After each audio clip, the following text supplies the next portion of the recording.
अशोक सम्राट के वंशज मौर्य वंश के बौद्ध राजा वरदत्त मौर्य की हत्या उसी के ब्राह्मण सेनापति पुष्यमित्र शुंग ने धोखे से की थी और खुद को मगध का राजा घोषित कर लिया। उसने राजा बनने पर पाटलिपुत्र से सियालकोट तक सभी बौद्ध विहारों को ध्वस्त करवा दिया था तथा अनेक बौद्ध भिक्षुओं का कत्लेआम किया था।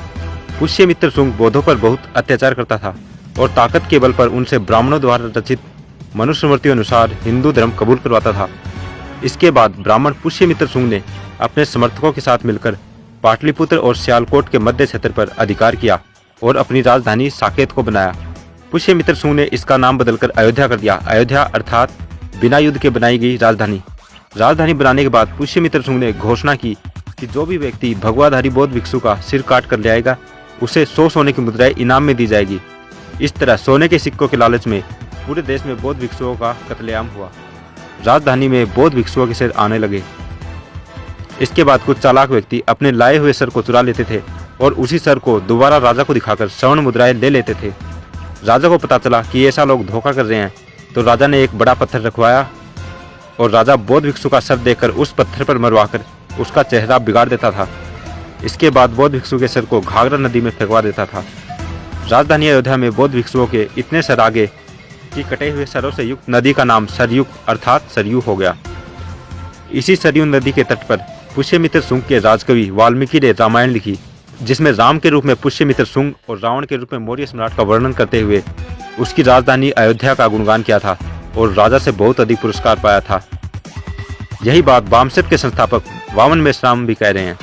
बुद्धा की जब क्रांति हुई तो क्रांति के विरोध में प्रतिक्रांति हुई और बृहदत्त की हत्या हुई। मौर्य सम्राट आखिरी बृहदत्त की हत्या हुई और हत्या करने वाला कोई और नहीं था, आर्य ब्राह्मण पुष्यमित्र शुंग।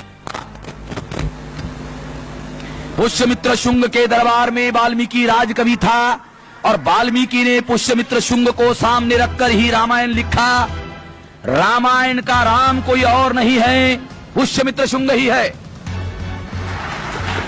और इसका एविडेंस रामायण में है। इतना ही नहीं, रामायण महाभारत स्मृतियां आदि बहुत से काल्पनिक ब्राह्मण धर्म ग्रंथों की रचना भी पुष्यमित्र शुंग की इसी अयोध्या में सरयू नदी के किनारे हुई।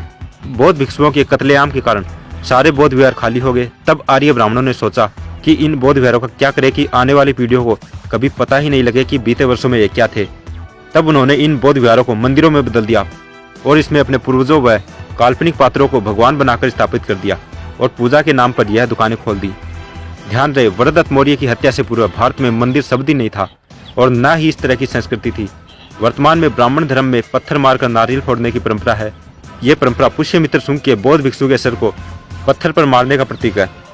पेरियार रामास्वामी नायकर ने भी सच्ची रामायण पुस्तक लिखी, जिसका इलाहाबाद हाईकोर्ट केस नंबर 412/1970 में वर्ष 1970-71 व सुप्रीम कोर्ट 1971-76 के बीच केस अपील नंबर 291/1971 चला, जिसमें सुप्रीम कोर्ट के justice PN Bhagwati, justice VR Krishna Iyer, justice Murtaza फातिज अली ने दिनांक 16 सितंबर 1976 को निर्णय दिया कि सच्ची रामायण पुस्तक यह सिद्ध करती है कि रामायण नामक देश में जितने भी ग्रंथ हैं वे सभी काल्पनिक हैं और इनका पुरातात्विक कोई आधार नहीं है, अर्थात फर्जी है।